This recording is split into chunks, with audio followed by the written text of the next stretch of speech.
विश्वसंवाद या मराठी पॉडकास्टवर मी मंदार कुलकर्णी तुमचं स्वागत करतो. काही आगळं वेगळं हटके असं काम करणाऱ्या जगभरातल्या मराठी मंडळींशी गप्पांचा हा कार्यक्रम विश्वसंवाद. विश्वसंवाद या मराठी पॉडकास्टचे पहिले पाहुणे आहेत ज्येष्ठ मराठी लेखक विजय पाडळकर. पाडळकरांच्या संपूर्ण लेखनाकडे बघितलं तर आपण थक्क होऊन जातो, इतकं वेगवेगळ्या प्रकारचं आणि कसदार लेखन त्यांनी केलं आहे. 1984 पासून आजपर्यंत त्यांची 27 पुस्तकं प्रकाशित झाली आहेत. चित्रपटांची समीक्षा, कथा, कादंबरी, अनुवाद आणि विशिष्ट विषय किंवा एखाद्या विशिष्ट कलाकारावरचं लेखन, हे सगळं पाहिलं ना की त्याला पाडळकरांची साहित्याची तपश्चर्या असंच म्हणावंसं वाटतं. चित्रपटांची अभ्यासपूर्ण आणि आस्वादक समीक्षा मराठीत पहिल्यांदा लिहिण्याचा मान पाडळकरांचा.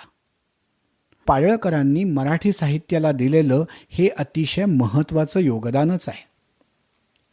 चित्रपट दिग्दर्शक गुलजार म्हणतात की भारतातल्या प्रत्येक भाषेत सिनेमा या विषयावर लिहिण्यासाठी एक विजय पाडळकर हवे आहेत.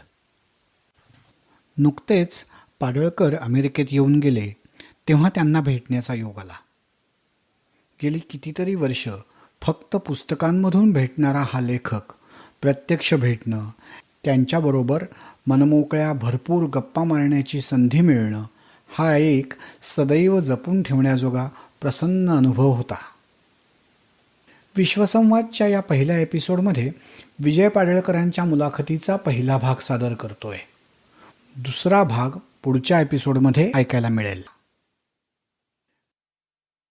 नमस्कार विजयजी. नमस्कार. माझ्या या विश्वसंवाद या पॉडकास्टसाठी तुम्ही मुलाखत द्यायची तयारी दाखवलीत त्याबद्दल मी मनापासून आभारी आहे तुमचा. तुमच्या अमेरिकेच्या वास्तव्यात तुम्ही जाण्यापूर्वी तुमच्याशी बोलणं मला फार महत्त्वाचं होतं आणि त्यामुळे आज आपण ही संधी मिळाली आपल्याला, त्याबद्दल मला खरंच खूप आनंद होतोय. तर आपण आता प्रश्नांना सुरुवात करूया. हो, चालेल. मी तुमचं जे काय लेखन आहे, एवढी 25-26 पुस्तकं तुम्ही आत्तापर्यंत जी लिहिलेली आहेत, त्यातला सगळ्याचा एक आढावा घेतला तर असं दिसतं की तुमचं बहुतांशी लेखन हे चित्रपटांविषयी आहे आणि वेगवेगळ्या प्रकारच्या. तर मराठीत मला वाटतं की असं चित्रपटांविषयीचं लेखन तुम्ही ज्या काळात सुरू केलं त्या काळात खूपच कमी होतं. त्यामुळे तुम्ही या अशा टाईपच्या लेखनाचे पायाभरणी केली असं म्हणायला पाहिजे. तर मला विचारायचं असं होतं की चित्रपट आणि त्या संबंधित विषयांवर लिहावं किंवा त्यात स्पेशलायझेशन करावं असं काही तुम्ही ठरवलं होतं का हे आपोआप झालं?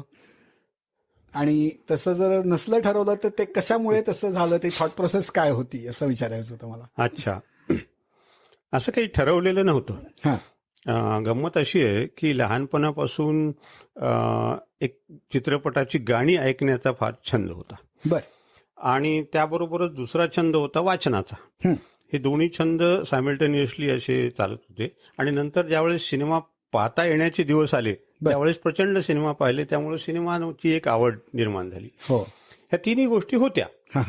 पण सुरुवातीला जे मी लिहिलं ते आस्वादक साहित्य समीक्षा अशा पद्धतीचं होतं. म्हणजे वाचलेली पुस्तकं, त्यातला आनंद, त्यातलं वैशिष्ट्य लोकांसमोर मांडायचं. ही पुस्तकं अशी चांगली आहे, ती वाचा तुम्ही असं सांगायचं. अशा प्रकारचं ते एक लेखन होतं. आणि तसं करत असताना त्या पुस्तकाची काही गुणवैशिष्ट्ये स्पष्ट करायची. त्यामुळं माझी सुरुवातीची काही पुस्तकं आहेत ती अशी साहित्यिक आस्वादक समीक्षेची पुस्तकं आहेत. नंतर असं झालं की ह्या दोन्ही गोष्टी एकत्रित थोड्याशा योगायोगानं आल्या. म्हणजे एकदा मी आर के नारायणचा गाईड हा सिनेमा पाहिला. आणि हा सिनेमा जो आहे तो तसा 1965 साली पाहिला होता.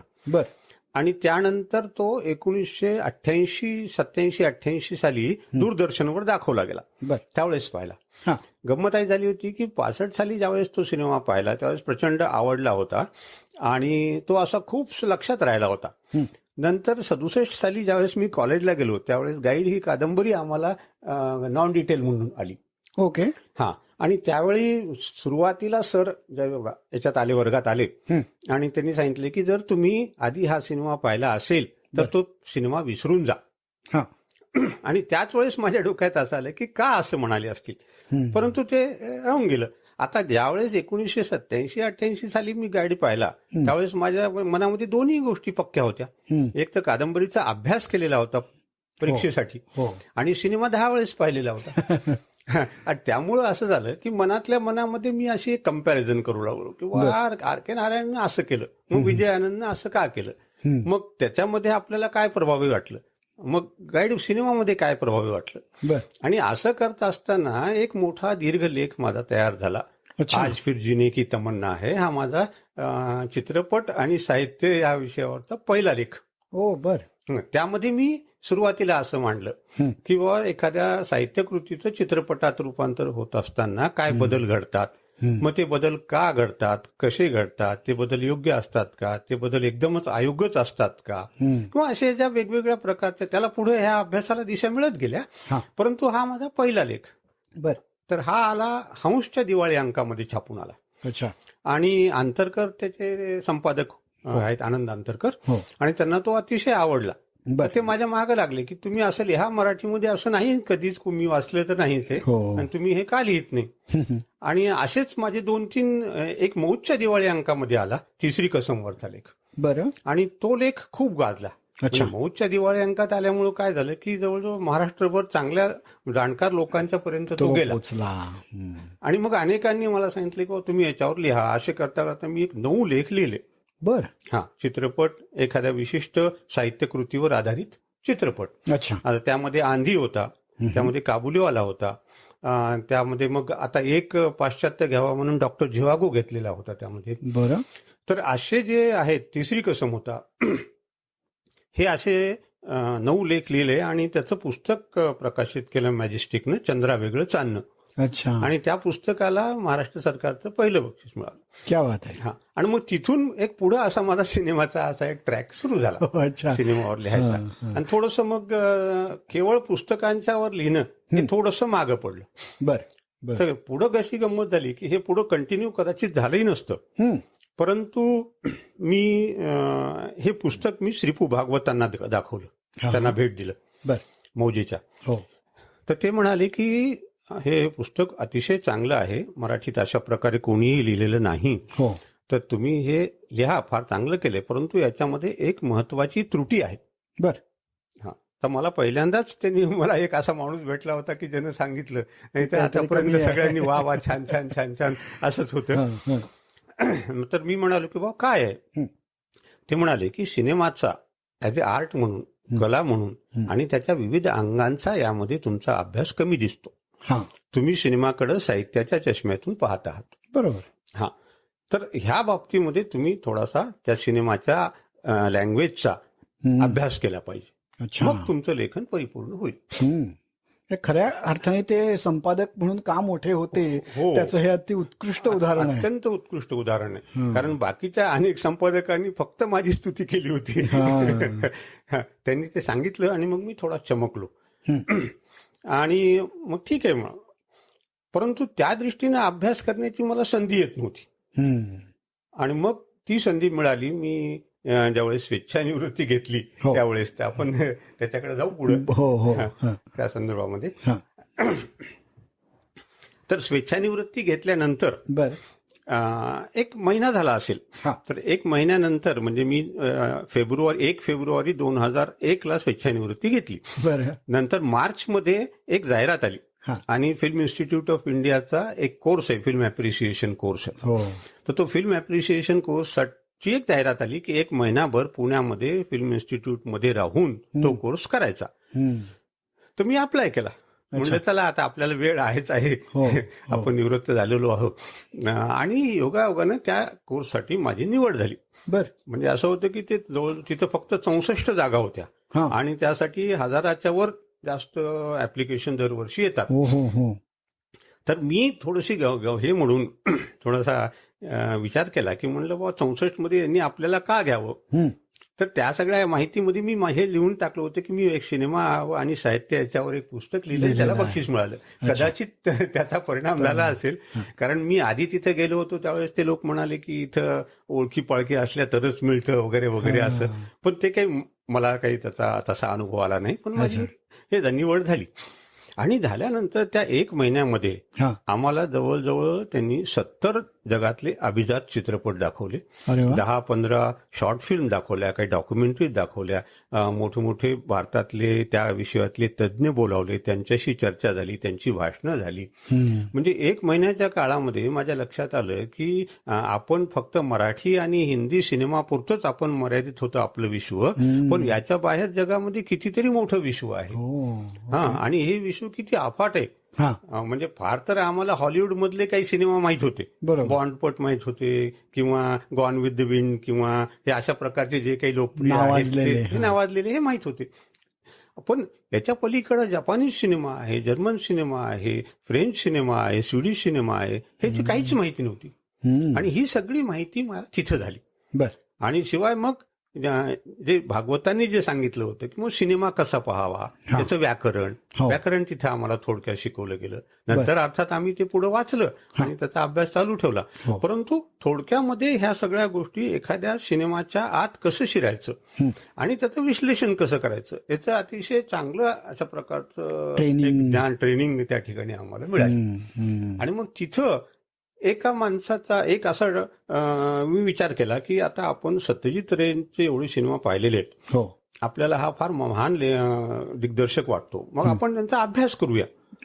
आणि मग मी असं ठरवलं की सत्यजित रे हे एक वैशिष्ट्यपूर्ण असे दिग्दर्शक या दृष्टीने आहेत की त्यांनी बरेचसे चित्रपट, म्हणजे जवळजवळ 75% त्यांचे चित्रपट गाजलेल्या साहित्यकृतीवर आधारित आहेत.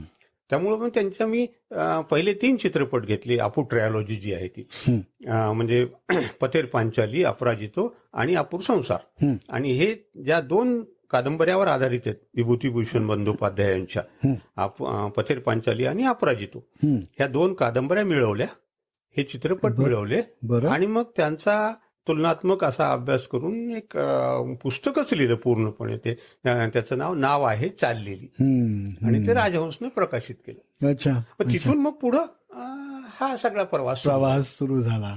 मग जेव्हा तुम्ही हे कादंबऱ्या मिळवल्या तसं म्हणालात, त्या तुम्हाला बंगाली येत होतं का? इंग्रजी भाषांतरामध्ये, इंग्रजी भाषा. म्हणजे ही माझ्या वाचण्याची अशीच गंमत झालेली ना की मी ज्यावेळेस वाचायला सुरुवात केलं त्यावेळेस मला माझ्या प्रिन्सिपलने सांगितले की बाबा तू इंग्रजी वाच, इंग्रजी तुझं सुधारल्याशिवाय तुझं वाचन पुढं म्हणजे विस्तारणार नाहीच. आणि मला त्याचा फार फायदा झाला, कारण माझं सगळं शिक्षण मराठी माध्यमातून झालं होतं. पण मग इंग्रजीच्या द्वारे मला जगातल्या जवळजवळ महत्वाच्या भाषेमध्ये काय लिहिलं गेलेलं आहे हे सगळं कळालं. म्हणजे मला वाचता आलं, म्हणजे डोस्टोव्स्की वाचता आला मला आणि रिल्के वाचता आला मला. तर तो फायदा मला इथेही झाला. नक्कीच. की पथेर पांचाली आणि अपराजितो मी इंग्रजी भाषांतरातून वाचलं. आणि मग त्याच्यावरचे सिनेमा तर पाहिलेच. या दृष्टीनं मग अशी ती सुरुवात झाली. अच्छा. आणि मग आत्ता बोलण्यापुरता तुम्ही आस्वादक समीक्षा अशा शब्द वापरलात, तर हा शब्द बऱ्याच वेळेला मी ऐकलेला वाचलेला आहे. पण नॉर्मल किंवा रेग्युलर समीक्षा आणि आस्वादक समीक्षा असा नेमका काय फरक आहे, आणि ती कशी वेगळी आहे नेहमीच्या समीक्षेपेक्षा? किंवा समीक्षकांना सगळेजण नेहमीच नावं ठेवत असतात, तर आस्वादक समीक्षा कसा काही वेगळा आहे का, आणि त्याबद्दल काय सांगू शकाल तुम्ही? नाही, समीक्षकांना सगळे नाव ठेवतात, परंतु जे समीक्षक आहेत ते आस्वादक समीक्षकांना नाव ठेवतात.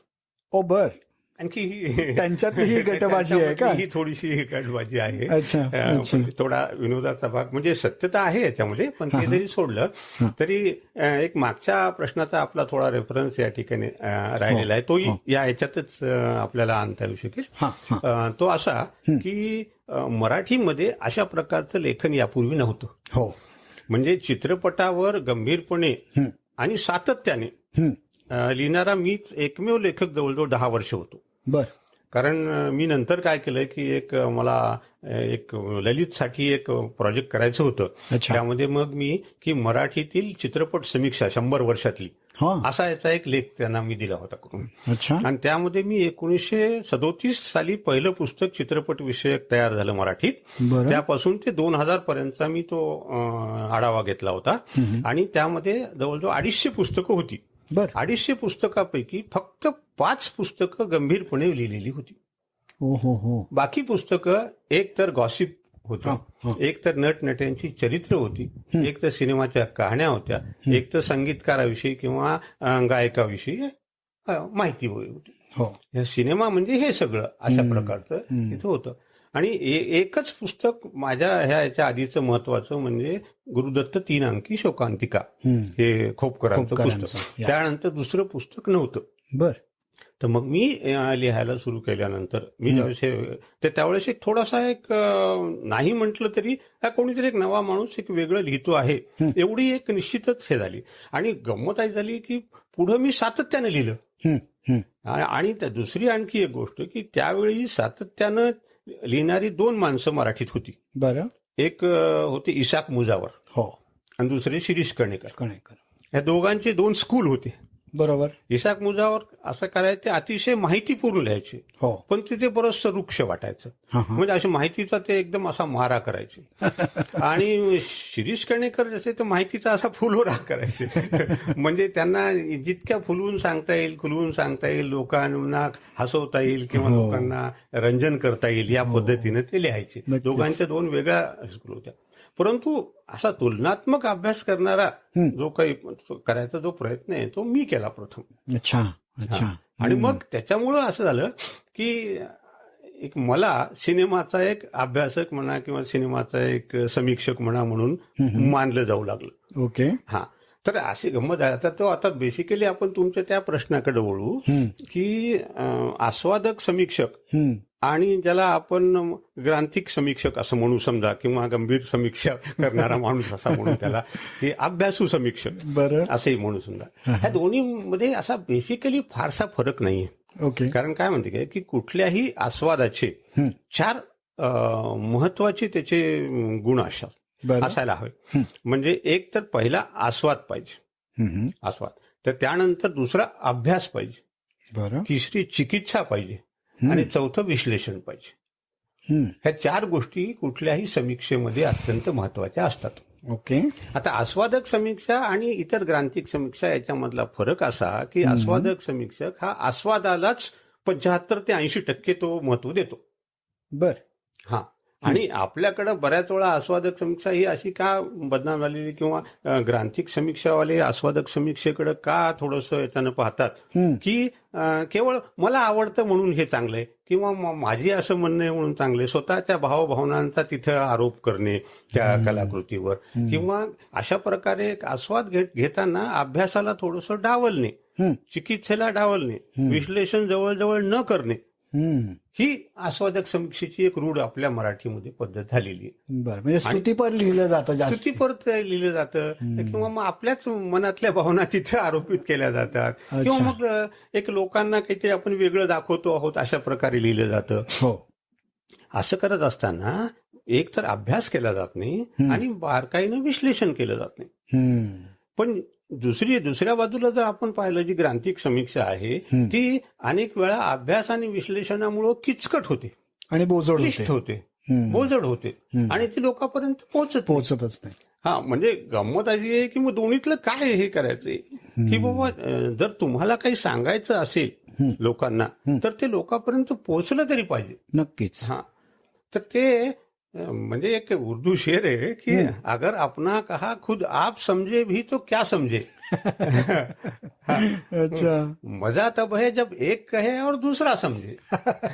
नक्कीच. तर यांची अशी गंमत असते ह्या लोकांची की ते आपसात काय चर्चा करतात हे त्यांनाच कळतं. म्हणजे मी त्यांच्या अभ्यासाबद्दल माझा आक्षेप नाहीये, अभ्यास करतात, परंतु जनसामान्यापर्यंत ते पोहोचावं ही त्यांची धडपड नसते.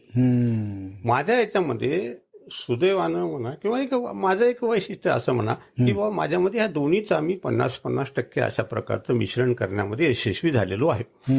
म्हणजे एक तर मी आस्वाद घेतो आणि दुसरी गोष्ट अशी की त्याला माझ्या अभ्यासाची जोड आहे. मी केवळ कुठलीही गोष्ट मला चांगली वाटली म्हणून चांगली मांडत नाही, परंतु म्हणजे मग त्यामागे काही तत्व असतात. ही तत्व मी अभ्यासलेली असतात, ती तत्व तिथे मी लावतो, ते निकष तिथे लावतो आणि म्हणून मग सांगतो की ही कलाकृती चांगली आहे, ह्या कलाकृतीपर्यंत तुम्ही जा. पण हे सांगताना देखील माझ्यासमोर एक कॉमन मॅन असतो, किंवा त्याला त्याच्या लेवलवरून थोडंसं वर उचलायचंय, तेव्हा आधी त्याच्यापर्यंत गेलं पाहिजे. नक्कीच. हे म्हणजे ह्या दोन्ही म्हणजे माझा हा जो फरक आहे या आस्वादक समीक्षेतला आणि ह्या समीक्षेतला तो हा आहे. दुसरी एक माझ्या दृष्टीने महत्वाची गोष्ट अशी आहे चांगली की आस्वादक समीक्षकाला हे बंधन नसतं. म्हणजे कसं आहे की तो मोकळा असतो की एखादी कलाकृती त्याला आवडली नाही तो तिला बाजूला ठेवून देऊ शकतो, त्याच्यावर लिहायचं असं वगैरे त्याच्यावर बंधन नाही. बरं. उदाहरणार्थ मला काही समजा एक विशिष्ट आता समजा काही लोकांचे सिनेमा आवडत नाहीत, मी ठेवून देतो, मी नाही लिहित. मला जे आवडतात तेच इतकं प्रचंड आहे की त्याच्यावरच मला लिहायचं. पण जो ग्रांथिक किंवा गंभीर समीक्षक असतो त्याला सगळ्याच गोष्टींची दखल तरी घ्यावी लागते. हो. म्हणजे आपण पुस्तकाच्या याच्यामध्ये जर विचार असा केला तर त्या माणसाला नेमाडे वाचावे लागतात आणि त्या माणसाला कानोरकरी वाचावे लागतात किंवा त्या माणसाला एखादा दुय्यम दर्जाचा कादंबरीकारही वाचावाच लागतो. त्याला ते टाळता येत नाही, लिमिटेशन होऊन बसतं. की मग सगळ्या मग इथं काय चाललेलं आहे, या एकंदरीत ह्या विश्वात काय चाललेलं आहे याची पूर्ण त्याला माहिती असायला हवी असते. आस्वादक समीक्षकाला ही सूट आहे बाबा. म्हणजे निदान मी ती घेतलेली आहे की बाबा मी पाहतो म्हणजे या ज्या गोष्टीतलं आपल्याला फारसं आवडलेलं नाही मग तिच्या चिकित्सेत मी पडत नाही. मग आता याला कोणी गुण म्हणू किंवा दोष म्हणू, मर्यादा म्हणू किंवा काही. पण हा म्हणजे चांगला अप्रोच आहे की मला जे आवडलं त्याबद्दल मी बोलतो, जे आवडलं नाही त्याबद्दल वाईट लिहिण्यापेक्षा न बोललेलंच बरं. न बोललेलं बरं. बरोबर. त्यामुळं अनेकदा ही जी दुसरी समीक्षा आहे, अभ्यासक समीक्षा ना, ती थोडीशी विखारी होते, ती थोडी तीक्ष्ण होते आणि अनेकदा कलाकृतीची चिरफाड करण्यातच त्यांना एक आनंद मिळतो. आणि बहुतेक तेच कारण आहे की ज्यासाठी मगाशी म्हटलं तसं समीक्षकांना लोक नावं ठेवतात. बरोबर. फारच छान, उत्तम. हे खरंच इतकं छान. आतापर्यंत समीक्षा आणि आस्वादक समीक्षेतला फरक कधी माझ्या लक्षात नव्हता आला. तुम्ही जे ते 4 मुद्दे सांगितलेत ते फारच खरंच महत्वाचे आहेत, लक्षात ठेवण्याजोगे आहेत अगदी. आपण आता बोलता बोलता तुमच्या लहानपणापासून गाणी ऐकण्याच्या वेळाबद्दल बोललो होतो.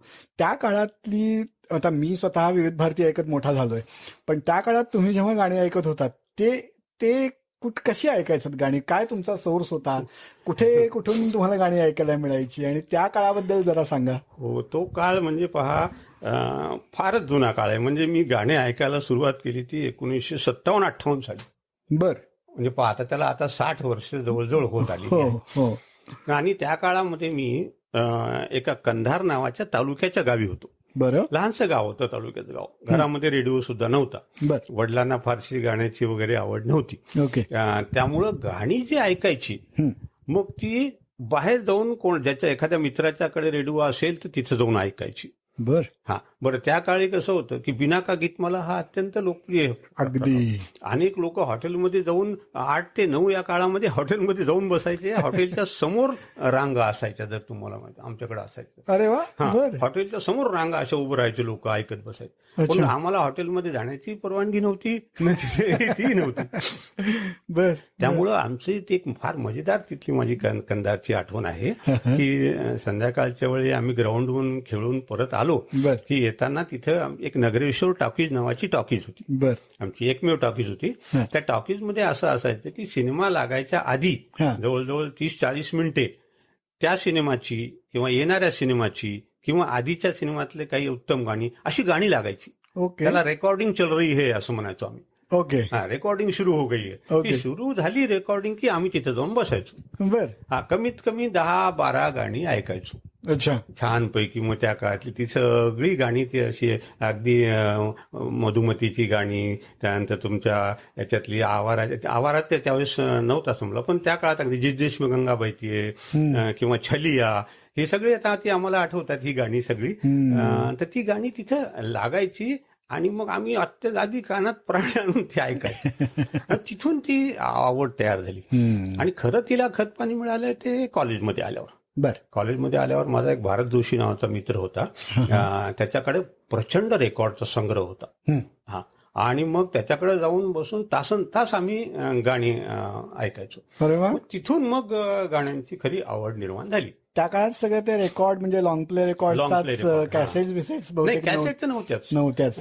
ही गोष्ट 68 सालची. त्या काळात कॅसेट नव्हत्या. त्यात सगळ्या लॉंग प्ले रेकॉर्डच होत्या. अच्छा. आणि त्या आम्हाला फार कुतूहल वाटायचं, कौतुक वाटायचं हो. की ती तबकडी अशी ठेवायची, मग त्याला त्या अशा हाताने हँडल लावून त्याला फिरवायचं, हो हो त्याच्यावर मग ते हळूच ती पिन ठेवायची आणि त्यातला बरोबर. तो आवाज ऐकायचा. बरोबर. म्हणजे फार एक हे होतं. आणि मग तसं आम्ही तासन तास घालवलेले आहेत. म्हणजे अजून आता तो कुठे बिचारा मला माहित नाही, परंतु त्या माणसानं हे सगळं मला उघडून दिलं दार, दालन असं उघडून म्हटल्यासारखं असं दिलं. आहे. अच्छा. पण मग तुमच्याकडे तुमचं स्वतःचा रेकॉर्ड प्लेअर किंवा कॅसेट प्लेअर असं स्वतःचं म्युझिकचं इन्स्ट्रुमेंट यायला किती दिवस लागले? फार दिवस लागले. म्हणजे मी नोकरीला लागल्यानंतर 2 वर्षांनी मी पहिला रेडिओ घेतला. अच्छा अच्छा हा, आणि नंतर लग्न झाल्यानंतर 2 महिन्यानंतर मी पहिला रेकॉर्ड प्लेअर घेतला. अच्छा. हा, बर आणि बर. त्या काळी देखील असत. म्हणजे ही अशी जी गाणी आहे ना, ती गाण्यांची, आवडत्या गाण्यांची यादी करायची हम्म, आणि मग ती गाणी मिळवायला बघायची. हम्म. मग कुणी मित्र औरंगाबादला असेल, त्याला सांगायचं तिथल्या कॅसेटच्या दुकानातून काही घेऊन दे. बर. कोणी मुंबईला गेला, त्या कॅसेटच्या दुकानातून मला एवढ्या कॅसेट आण. अच्छा. असं करत करत ते जमवत गेलो मी. बर आणि बर. नंतर आता नेटचा खजिना मिळाल्यानंतर ते तर काय सगळं बदलूनच आता- गेलंय. हा. आणि आता माझ्या जवळजवळ 10,000च्या वर गाणी आहेत. बाप रे. आणि पुन्हा हे गाण्यांचं एक असं कॉम्प्युटर किंवा आपला संगणकाचा थोडासा हात बसल्यामुळं हा. त्याचं सगळं बायफर्केशन करणे, व्यवस्थित क्लासिफिकेशन करणे, वेगवेगळ्या कप्प्यामध्ये त्याला मांडून ठेवणे, हे सगळं आता मला जमत आलेलं आहे. पण अच्छा. त्या काळी अशी माझ्याजवळ एक लिस्ट असायची, ज्याला मी हिट लिस्ट म्हणायचो. बर बर. 2 हिट लिस्ट असायच्या. अच्छा. एक म्हणजे अमुक एक पुस्तक मिळवायचं ओके. आणि अमुक एक गाणं मिळवायचं. अच्छा, पुस्तकांची हिट लिस्ट वेगळी आणि गाण्यांची हिट लिस्ट वेगळी, वेगळी. गाण्यांची.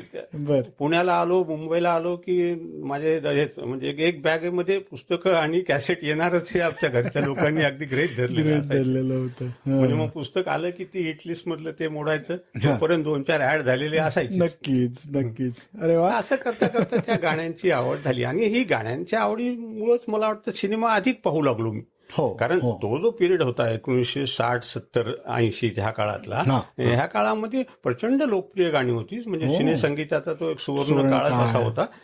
आणि त्यामुळं सिनेमा किती का खराब असेना, गाणी चांगली असली तर आम्हाला पुरे असायची. हम्म, हम्म, हम्म. तर तो ह्या दृष्टीने सिनेमाच्या वेडाला थोडंसं खतपाणी गाण्यामुळे मिळालेलं आहे. हा. तुम्ही आता सांगितलं की नोकरीला लागल्यानंतर पहिल्यांदा रेकॉर्ड प्लेअर घेतलात. पहिली रेकॉर्ड कुठली घेतली असं काही लक्षात आहे का? हो, कारण म्हणजे पहिली रेकॉर्ड असे आता दुकानातून 4-5 घेतल्या, पण एक असं लक्षात आहे की लता मंगेशकरांच्या एक 30 गाण्यांची मी एक यादी तयार केली. बर. हा, आणि तिथं औरंगाबादला औरंगपुऱ्यामध्ये ते एक दुकान होतं. अच्छा. त्या दुकानदाराकडे गेलं आणि त्याला आपली यादी दिली की तो आपल्याला ती रेकॉर्ड करून तयार करून द्यायचा, कॅसेट करून दे. कॅसेट तयार करून. क्या बात तेव्हा मला ते पहिलं आठवते की पहिली मी लता मंगेशकरांची 30 गाणी त्याला नेऊन दिली होती. अच्छा. आणि त्याच्याकडून ती आणली आणि ते ऐकल्या 1-2 महिने मी तिथेच ऐकत होतो.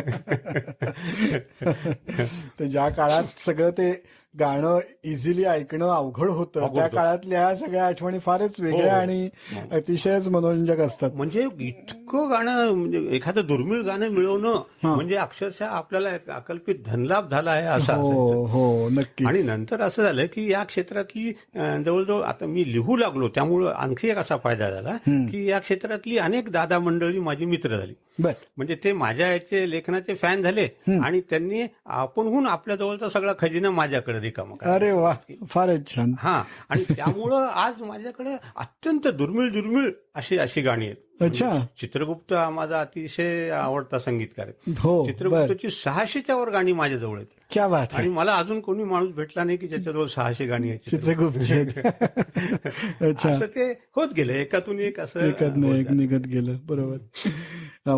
मग अशा तुमच्या बोलण्यात ललितच्या त्या प्रोजेक्टचा तुम्ही उल्लेख केलात की जेव्हा तुम्हाला मराठी समीक्षेबद्दल लिहायचं होतं आणि मग त्याचा तुम्ही अभ्यास कसा केलात ते सांगितलं.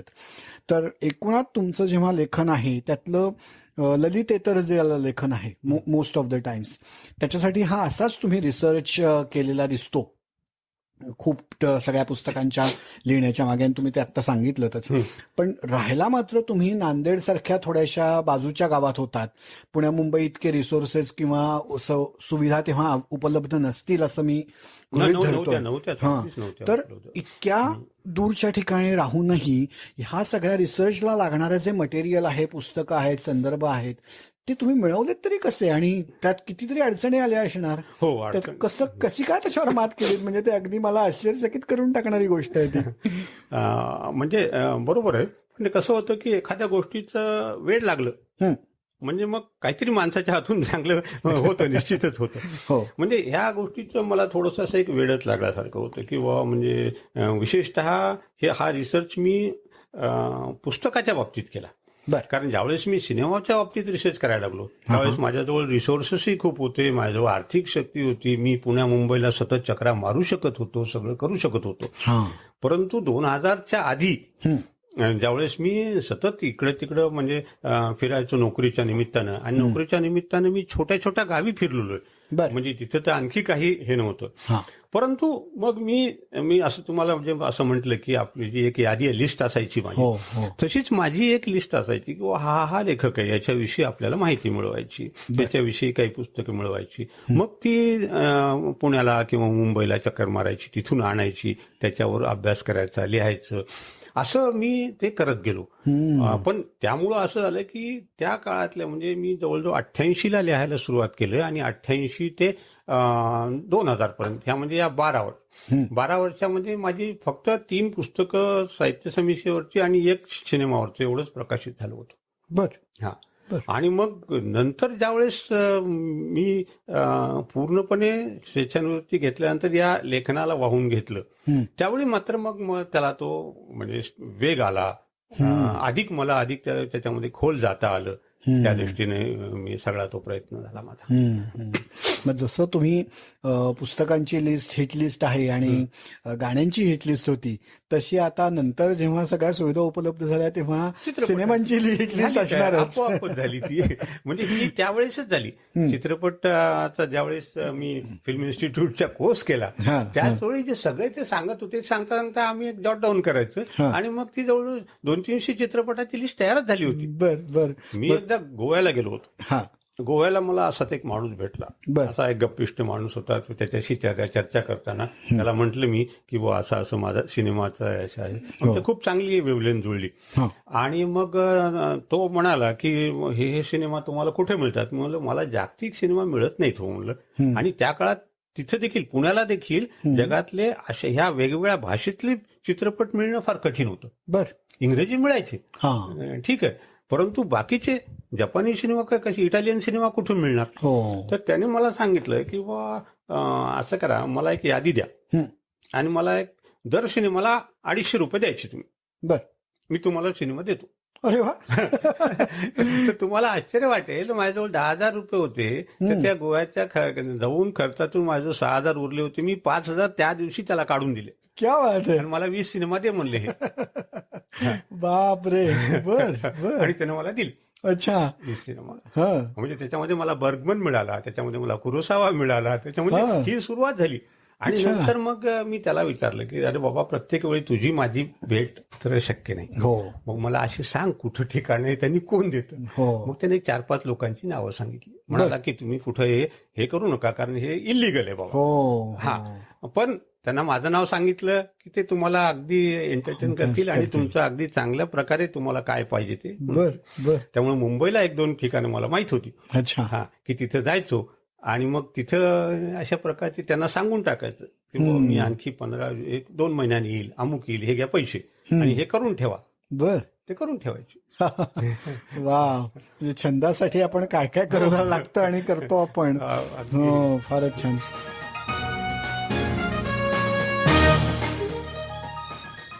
तर मंडळी, विजय पाडळकरांच्या मुलाखतीचा हा पहिला भाग तुम्हाला आवडला असेल.